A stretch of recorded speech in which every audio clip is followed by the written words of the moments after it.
그리스도인의 결단이란 제목으로 말씀을 증거하도록 하겠습니다. 오늘 이 본문 말씀에 아합 왕이 등장을 합니다. 아합 왕은 북이스라엘의 가장 악한 왕조를 이끈 가장 악한 왕의 대명사입니다. 그렇다면 제가 한 가지 문제를 내도록 할게요. 하나님께서는 가장 악한 북이스라엘의 가장 악했던 아합 왕을 사랑하셨을까요? 미워하셨을까요? 가장 악한 왕입니다. 사랑했을까요? 미워했을까요? 어렵나요? 아합 왕을 사랑하셨을까요? 미워하셨을까요? 미워했을까요? 어, 사랑하셨을 것 같아요. 왜냐하면 항상 가장 악한 아합 왕 주변에는 하나님의 선지자들이 있었습니다.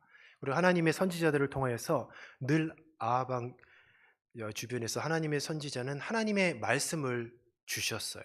그래서 회개하고 돌아오라고, 그것이 잘못되었다라고 그렇게 이야기하고 있습니다. 오늘 본문에서도 하나님의 선지자가 등장을 해요. 하나님께서 아합 왕을 사랑하지 않았다면 하나님의 종을 굳이 보내서 하나님의 말씀을 듣게 할 필요가 없었겠죠. 하나님은 아합 왕도 돌아오기를 바라셨을 것입니다. 아합 왕은 그래서 나쁜 왕이지만 하나님이 그 영혼을 사랑하셨다는 것이죠. 오늘 이 본문 말씀에 보니 아람의 왕 베나닷이 나옵니다. 이 베나닷은 아람 왕의 일반적인 호칭이에요. 그냥 아람 왕은 이제 베나닷이라고 그렇게 부르고 있어요. 아람에 복종하는 32명의 부속왕을 이끌고 큰 군대를 거느려서 이스라엘을 침략해 왔습니다. 그리고 벤하닷은 아합의 집뿐만 아니라 그의 신복의 집도 약탈하겠다고 하였습니다. 한 나라의 왕으로서 더욱이 하나님을 알고 하나님을 믿어야 될 그런 사람으로서의 이 아합 왕은 이런 위기가 찾아왔을 때 과연 그의 모습이 어떠했는가를 오늘 본문 말씀을 통해서 살펴보도록 하겠습니다. 결론적으로 얘기를 하면 아합은 하나님을 알았던 왕입니다. 북이스라엘도 하나님의 백성이잖아요. 하나님을 모를 리가 없고 하나님의 말씀을 모를 수가 없습니다. 항상 그 주변에는 하나님의 선지자들이 있었어요. 하나님의 말씀을 많이 들었습니다. 그러나 아합의 모습은 어떠했는가?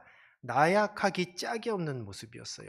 오늘 아람의 베나닷 왕의 요구를 그대로 순응하는 그런 연약한 모습을 보인다라는 것이죠. 오늘날 영적 전쟁의 측면에서 우리들의 삶을 볼 때에 우리들도 아합과 같은 그런 태도가 있을 때가 있죠. 그것이 그러니까 나약한 모습들. 오늘 본문 말씀 보면 얼마나 나약합니까? 우리들의 삶은 영적 전쟁터이다라는 이 말에 동의하십니까? 동의하셔요?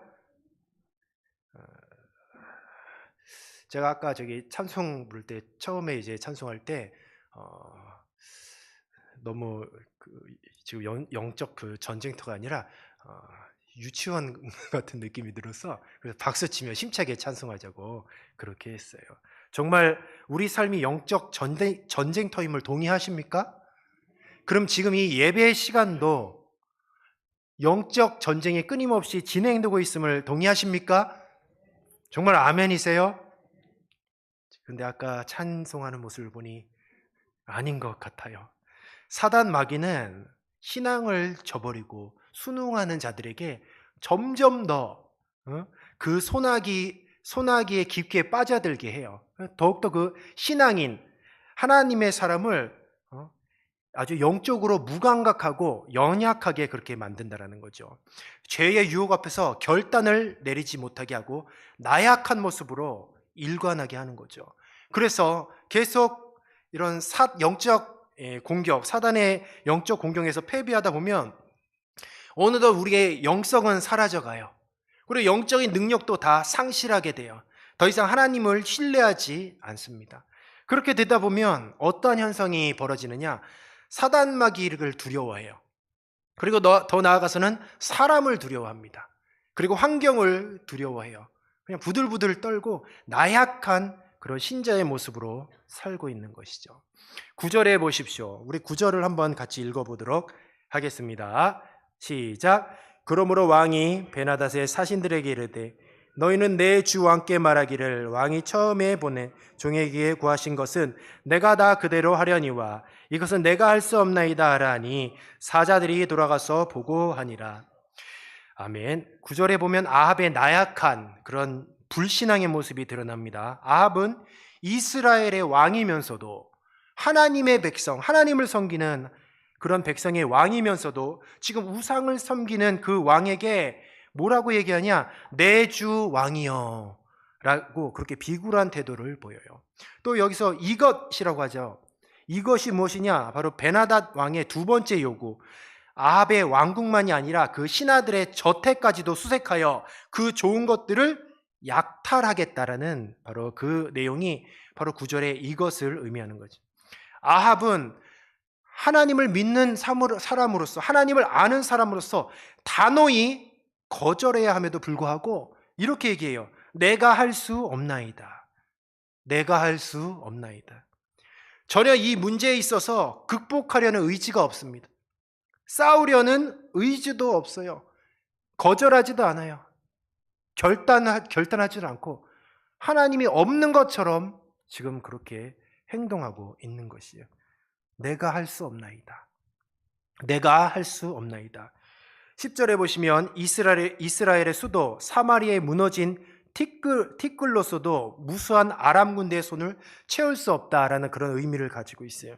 10절 내용이 뭐냐면 자기 군대의 수요를 자랑하는 그런 교만의 내용입니다. 지금 계속해서 비굴한 모습을 보이니까 베나닷 왕이 굉장히 이제 자기 군대의 수요를 자랑하고 교만하는 거죠. 어째서 이런 베나닷 왕이 교만하냐? 나약한 모습을 보이기 때문이에요. 결국은 아합 왕이. 우리는 보통 이런 이야기를 자주 하죠. 나는 부족합니다. 나는 할 수 없습니다. 나는 연약합니다. 자, 문제 내도록 할게요. 좋은 말입니까? 나쁜 말입니까? 응? 좋은 말이에요? 나쁜 말이에요? 자, 나는 부족합니다. 나쁜 말이에요? 나는 할 수 없습니다. 나는 연약합니다. 이게 좋은 말일 수도 있고 나쁜 말일 수도 있는데 우리가 이런 말들을 할 때 주의해야 할 것이 있어요. 이 말들이 겸손을 가장한 영적 무기력에서 나오는 그런 나약함일 수가 있다는 거죠. 그러니까 기도도 안 하고 사단마귀랑 싸우려는 의지도 없고 그냥 되는 대로 사는 거죠. 그리고 진짜 할 수 없고 능력도 나타나지 않으니까 나는 부족합니다. 나는 할 수 없습니다. 이러면서 나는 연약합니다 라고 말해서 겸손한 척 가장하는 거죠. 실질적으로는 무엇이냐? 그냥 아합과 같은 그런 모습을 가지고 있는 거예요. 이 영적인 나약함은 결국 죄와 타협하게 되는 결과를 초래해요. 왜냐하면 약하기 때문에 마귀의 밥이거든요. 마귀가 잡아먹는 거예요. 그래서 후에는 그에 대한 반드시 심판을 받게 돼요. 아합 왕도 결국 최종적으로 하나님의 심판을 받게 되는 거죠. 12절에 보면 베나닷 왕은 전시 중에 술을 마셔요. 술 마시고 전쟁을 하면 유리한 여건이라 할지라도 이길 수가 없습니다. 지금 우리는 영적인 전쟁터에서 전시 중에 있어요. 디모데전서 5장 6절에 보면 향락을 좋아하는 자는 살았으나 죽었느니라 라고 말씀하고 있습니다. 또 베드로전서 5장 8절에 보면 근신하라 깨어라. 우리 한번 따라해 볼게요. 너희 대적 마귀가 우는 사자같이 두루다니며 삼킬 자를 찾나니. 잠시 한눈 팔면 우리가 굶주린 마귀의 밥이 되고 마는 거예요. 전시 중에 나약함은 절대로 긍휼의 대상이 아니에요. 지금 총칼 들고 싸우고 있는데 나는 부족합니다. 나는 할 수 없습니다. 나는 연약합니다. 라고 하면 지금 적군은 어떻게 합니까? 총으로 쏘는 거예요. 그냥 칼로 찌르는 거예요. 죽임을 당하는 거죠. 오직 영적 전쟁에서의 패배는 죽음과 심판만을 초래할 뿐이에요. 우리의 신앙의 자세가 어떠한지를 우리가 고민할 필요가 있다라는 거죠. 이런 의미에서 우리가 날마다 드리는 예배의 자세는 어떠한 걸 한번 생각해 보십시오. 은혜를 주시려면 주고 말라면 말라 이런 식으로 우리가 앉아 있지는 않은가? 그렇다면 우리 특별히 신앙생활하면은 무엇을 보면 저 신앙생활 잘하고 있냐? 기도하는 자세, 기도하는 모습을 보면 우리가 얼마나 신앙생활을 열심히 하는가, 간절하게 하는가를 그래도 조금은 볼 수가 있죠. 과연 나의 기도의 모습이 응답을 바라는 간절한 기도의 모습인가를 한번 생각해 보십시오. 혹시 나의 기도의 모습이 형식적이고 중언부언하고 어떻게 보면 나약하기 짝이 없는 그런 모습은 아닌지를 한번 살펴보십시오. 그렇다면 내가 기도하는 그 기도의 내용이 얼마나 능력이 있는가, 기도의 응답이 있는가를 또 생각을 해보십시오. 이방원의 하여가를 생각해 보세요. 이방원의 하여가 내용이 뭡니까? 이런들 어떠하리, 저런들 어떠하리, 기도 응답 안 해도 어떠하리. 우리는 이런 모습으로 살고 있지는 않은지 한번 돌아보시기 바랍니다. 중국에 시샤오동이라는 사람이 있어요. 시샤오동이라는 사람. 근데 이 사람이 별명이 뭐냐? 중국 가짜 무술고수 헌터. 좀 어렵죠? 그러니까 이 사람이 어떤 사람이냐면 중국에 이제 무술 고수들이 있는데 가짜가 많아요, 가짜가. 그러니까 그 사람들이랑 실제로 겨루는 거죠. 진짜 싸움을 해가지고 실전을 싸워서 중국에 이제 고수라고 하는데 실제로 싸워보니까 아무것도 아닌 거예요. 흉내만 내는 이제 가짜 고수들을 찾아서 혼내주는 그런 시샤오동이 있어요. 중국에는 2000년 전통의 쿵푸가 있습니다. 전 세계 4억 명이 이 쿵푸를 배운다고 해요. 이 절제된 동작 그리고 무술을 어떤 수련을 하는데 수많은 사람들이 매료가 되었습니다. 그런데 이 쿵푸를 굉장히 열심히 하고 특별히 중국에서는 이 쿵푸에 대한 엄청난 자부심이 있습니다. 그런데 이 시샤오동이라는 사람은 MMA 격투기 하는 사람이에요. 격투기 하는 사람. 그런데 이 사람이 갑자기 딱 등장을 해서 쿵푸계에 몸담고 있는 고수들과 결투를 하는 거예요. 그런데 결과가 시샤오동이 연전연승이에요.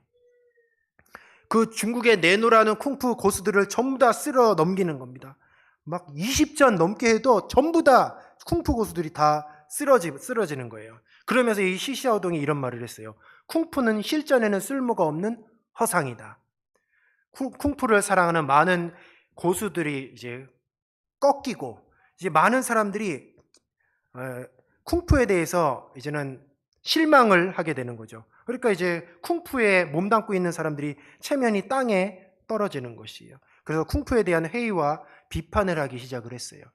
그런데 이 쿵푸가 예전에는 어떤 정말 실전에 강한 격투기였다고 한다면 이제는 외형에 치중하고 보기에만 급급한 어떻게 보면 공연을 통한 화려함만을 내뿜는 정작 실전에는 아무런 쓸모가 없는 그런 허상이 되어버린 거죠. 그런데 이 시샤오동이라는 사람이 그것을 꼬집고 너무 가짜가 많아서 그 가짜 고수들과 싸워서 막 이기는 것입니다.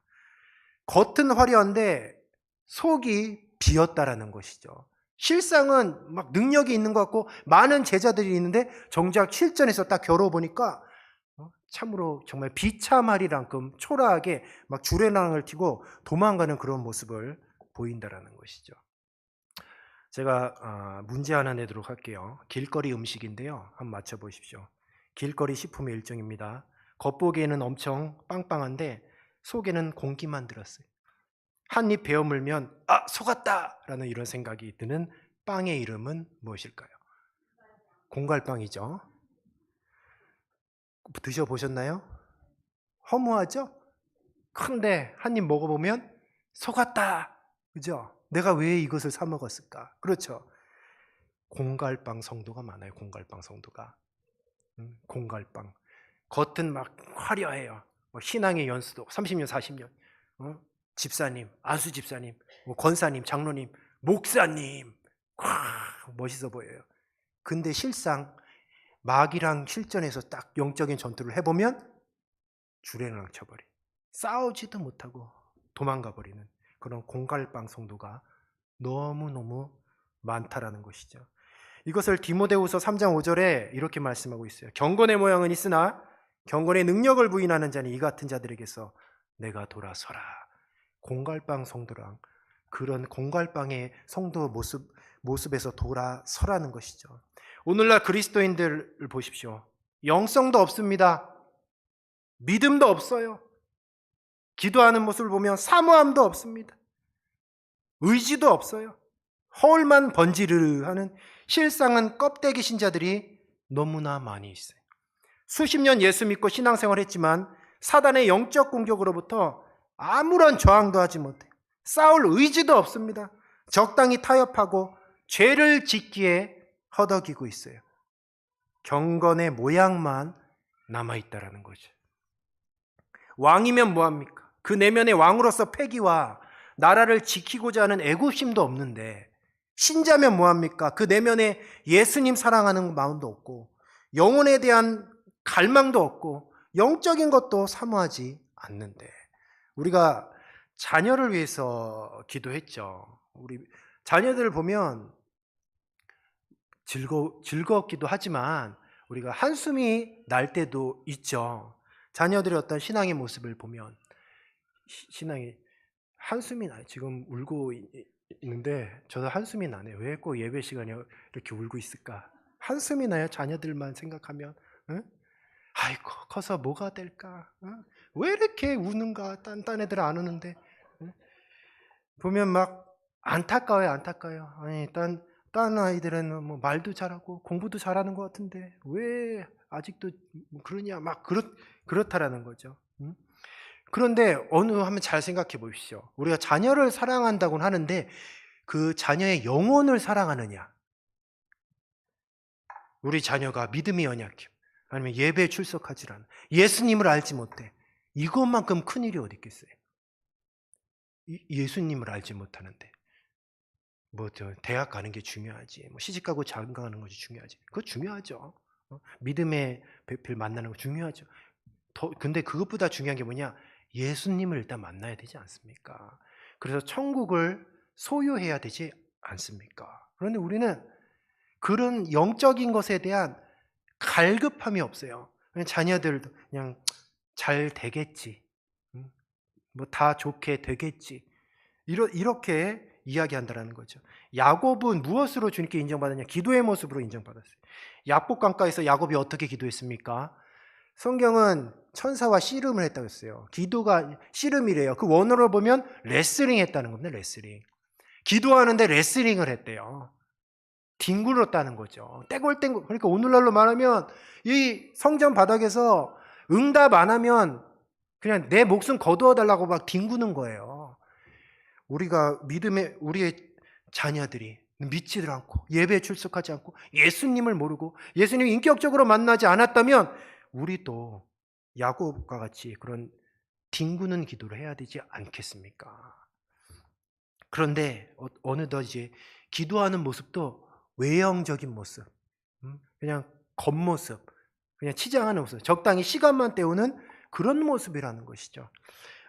새벽 예배 이렇게 보리 성도님들을 죄송합니다. 관찰을 좀 했는데 몇 가지 특징이 있었어요. 무슨 특징이냐면 정확하게 5분에 예배 딱 끝나고 기도하는 시간이 있습니다. 그러면 정확하게 5분의 후에 가시는 분은 항상 5분 후에 가시고, 10분에 일어나시는 분은 기도하시라 10분에 가시고, 20분에 딱 하면 20분에 딱 기도하고 가시는 거죠. 정확하게 그 시간에 기도하고 갑니다. 그러면 저는 이제 어쨌든 정리를 해야 되니까 항상 늦게까지 기도하시는 분이 있어요. 그러면 이런 생각을 해요. 저도 왜 이렇게 기도를 오래 하시나? 빨리 정리하고 가야 되는데, 이런 생각을 하게 된다라는 거죠. 목자가 성도님들 오래 기도하는데 문 닫고 빨리 가라. 그럼 이런 마음은 아합 같은 마음인가요? 예수님 마음인가요? 아합 같은 마음이죠. 예수님 같은 마음은 아니죠. 어느덧 우리가 이렇게 제 성도님들은 아닐 수도 있겠지만 그냥 저의 경우를 생각해 보니까 이미 나도 아합과 같이 그런 간절함도 없고 애절함도 없고, 마귀가 공격했을 때 과연 영적으로 버틸 수 있는 힘이 있는가, 영적으로 싸울 힘이 있는가, 지금 빨리 성도님, 나는 육신에 피곤하니까 빨리 성도님 기도 빨리 안 하고 빨리 가서 일찍 마쳤으면 좋겠네. 이런 생각하고 있다면 어찌 그 사람이 하나님이 쓰시는 귀한 종이 될 수 있겠습니까? 너무 저를 이상한 눈으로 보지 마시고 예를 든 거예요. 예를 든 거. 저도 뭐 다 회개해야 되죠. 다 회개해야 되고 연약한 모습이라는 거죠. 13절에 보면 아합은 악한 사람임에도 불구하고 하나님은 참으시고 오히려 아람 왕을 이길 수 있게 해주시죠. 하나님은 어떠한 죄보다 교만한 죄를 더 미워하셔요. 왜 아람 왕을 이렇게 하나님께서 이렇게 심판을 하셨냐? 아람 왕이 너무나 교만했기 때문이요. 아람 왕이 하나님의 심판을 받게 된 것도 바로 교만 때문이요. 아람 왕은 군대의 숫자를 자랑하였고 그가 믿는 신을 자랑하였어요. 하나님은 그의 교만한 말을 다 들으시고 교만을 꺾으셨어요. 그런데 보시면 아합은 영적으로 나약했어요. 아무것도 못했어요. 이 베나닷은 뭐냐? 교만했어요. 도찐 개찐입니다. 누가 더 낫다라는 것도 없어요. 14절 15절에 보면 그렇다면 하나님께서 가르쳐 준 거, 여호와 하나님께서 어떻게 하면 이 싸움에서 이길까? 두 가지를 가르쳐 주세요. 첫 번째는 전쟁에 나갈 자들은 각 지방 고관들의 청년들 232명으로 전쟁을 하는 거예요. 그 밖의 사람들은 7,000명이다 해서 그렇게 뽑힌 사람들로 전쟁을 하는 것이고, 두 번째는 아합 왕이 먼저 전쟁을 시작하라, 즉 선제 공격을 명령하셨습니다.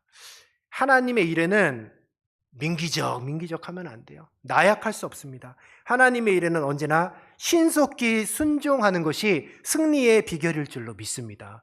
어떻게 우리가 마귀의 계계에서 승리하고 마귀와의 영적 전쟁에서 승리하냐? 민기적하면 백전백패예요. 하나님의 말씀을 받았다면 정확하게, 신속하게, 빠르게 순종해야 된다라는 것이죠. 이 청년들, 각 지방 고관들의 청년들 232명은 바로 신속했어요. 하나님의 말씀에 바로 순종했습니다. 그리고 선제 공격을 했어요. 아합 왕과 같이 선제 공격을 통해서 빠르게 하나님의 말씀을 통해서 이것 째지 않고 저것 째지 않고 그대로 순종했다라는 거죠. 그 수많은 아람 군대들과 싸우기 위해서는 하나님의 말씀에 헌신된 청년 232명이면 충분하다라는 것이죠. 바로 하나님께서 세우신 교회도 이와 같다라는 것이요. 소수의 성도들이라도 그 마음에 하나님의 말씀에 순종하려는 의지와 결단이 있는 사람을 우리 주님께서는 귀하게 쓰시는 줄로 믿습니다. 민기적하는 사람 안 씁니다. 그 마음 가운데에 항상 결단하고 주님 앞에 쓰임받고자 몸부림치는 그런 사람들을 주님께서는 쓰신다라는 거죠. 에베소서 6장 11절에 보면 마귀의 관계를 능히 대적하기 위하여 하나님의 전신갑주를 입으라라고 말씀하고 있습니다. 신앙생활은 어떠해야 되느냐? 전신갑주를 입으래요. 영적 전쟁이라는 것을 지금 계속해서 암시하고 있는 거예요. 12절에 보면, 이어서 에베소서 6장 12절에 보면 우리의 씨름은 혈과 육을 상대하는 것이 아니요 통치자들과 권세들과 이 어둠의 세상 주관자들과 하늘에 있는 악한 영들을 상대함이라 라고 말씀하고 있습니다. 우리 사랑하는 성도 여러분, 과연 우리의 신앙의 모습이 어떠한지를 한번 돌아보시기 바랍니다. 아합 왕 나약하죠? 얼마나 부족하고 얼마나 참 아무것도 못하겠대요. 자기는 아무것도 할 수 없겠대요. 그러나 바로 그 모습을 통하여서 지금 사단 마귀는 웃고 있는 거예요. 그냥 마귀의 밥이 되어버리는 것이죠. 성경은 계속해서 이야기하고 있어요. 전신갑주를 입으라. 이 말씀에는 많은 의미가 담겨져 있어요. 왜 전신갑주를 입으라 하였는가? 결국은 영적 전쟁터라는 거죠. 우리는 전시 중에 있다라는 것을 꼭 기억하시기 바랍니다. 전시 중에 있는데 과연 우리의 신앙의 모습이 어떠한지 한번 생각해 보십시오. 나의 기도하는 모습이 어떠한지를 한번 생각을 해 보십시오. 아까 잠깐 새벽 예배 기도하는 모습이 나왔는데 우리가 정말 내가 기도하는 그런 모습을 통하여서 나의 신앙의 자세를 볼 수가 있어요. 정말 우리의 기도하는 모습을 보면 아무 문제도 없는 것 같아요. 모든 것이 다 형통한 것 같아요. 정말 문제가 있고 기도 제목이 있으면 기도하는 모습이 달라야 하지 않겠습니까? 생명을 살리는 기도의 제목 얼마나 많이 있어요. 우리 주변에 우리 자녀들 정말 신앙생활 잘하고 있어요? 내 남편 예수님 믿고 있습니까? 내 아내가 지금 신앙생활 잘하고 있나요? 우리 부모님 예수님 믿고 있나요? 오늘 하나님께서 그 생명을 취하여도 바로 천국 갈 수 있습니까?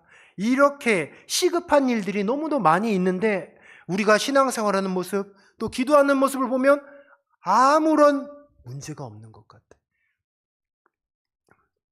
기도하는 모습이나 예배하는 모습, 봉사하는 모습을 볼 때 우리의 신앙의 자세가 그대로 나타난다는 것이죠. 사랑하는 우리 성도 여러분, 우리는 절대로 나약하면 안 되는 줄로 믿습니다. 언제나 하나님의 말씀에 순종하려는 결단과 의지가 있어야 할 줄로 믿습니다. 아합도 날마다 하나님의 말씀을 들었어요. 그런데 나약했습니다. 그냥 그렇게 살았던 거죠. 아무런 의지도 없었어요. 그냥 신앙의 진보를 원하지 않았어요. 그냥 이세벨이 시키는 대로, 세상이 시키는 대로 적당히 타협하다가 자기만 그렇게 영적으로 타락하고 죽은 것이 아니라 이스라엘 백성도 모두 우상신을 섬겨서 북이스라엘의 멸망의 길로 빠뜨리는 아주 크게 쓰임받았던 것이 아람 왕이죠.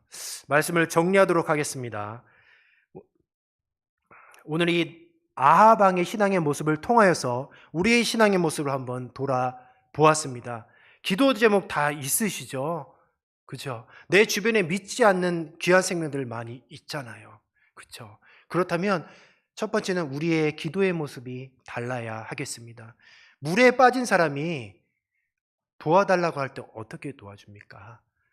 저기요, 나 좀 실례가 안 된다면 살려주시면 안 됩니까? 이렇게 하나요? 아니잖아요. 물에 지금 빠져 죽게 생겼는데 지금 체면이 뭐가 필요해요? 그 사람이 교수건 목사건 무슨 상관이 있겠습니까? 일단 살고 봐야 되는데 그렇지 않습니까? 그렇다면 우리 주변에 수많은 믿지 않는 생명들, 그리고 우리가 영적으로 해결해야 될 너무나 많은 문제들, 그리고 내 안에 그 죄 안의 쓴뿌리들, 얼마나 우리 자신을 돌아보면 습관적으로 반복적으로 짓는 그런 연약한 죄들이 있습니까? 우리는 그런 것들을 보고 날마다 죄를 짓고 그리고 날마다 죄와 타협하고 그런 죄의 어떤 구렁텅이에서, 그런 죄의 흙탕물에서 막 허적거리고 사는데 나오려고 하지 않아요? 이런 들었다고 저런 들었답니까?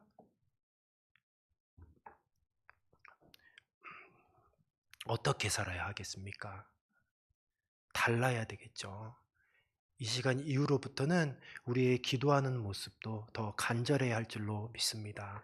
그리고 우리 신앙의 모습도 이제는 성경을 읽고 하나님의 말씀을 듣는 것도, 오늘 주님께서 말씀하지 않으면, 내가 오늘 주님의 음성을 듣지 못하면 주님 나 안 가겠습니다. 나 집에 돌아가지 않겠습니다. 이런 결단을 하고 예배 자리에 온다면 어찌 은혜를 받지 않을 수가 있겠습니까? 요즘 신앙생활에 혹시 재미가 없으십니까?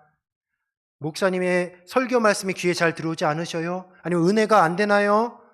그렇다면 내 마음 가운데 아합의 모습이 있지는 않은지 한번 돌아보시기 바랍니다. 그리고 더욱더 내 자신이 혹시 아합의 모습이 있다면, 내가 날마다 죄에 허덕이고 그리고 내 주변에 정말 많은 죽어가는 영혼들이 지금 생명을 살려달라고 허우적거리고 있다면, 그렇다면 우리의 기도의 모습, 그리고 봉사의 모습, 헌신의 모습, 우리의 신앙의 모습은 달라야 할 줄로 믿습니다. 우리 시간에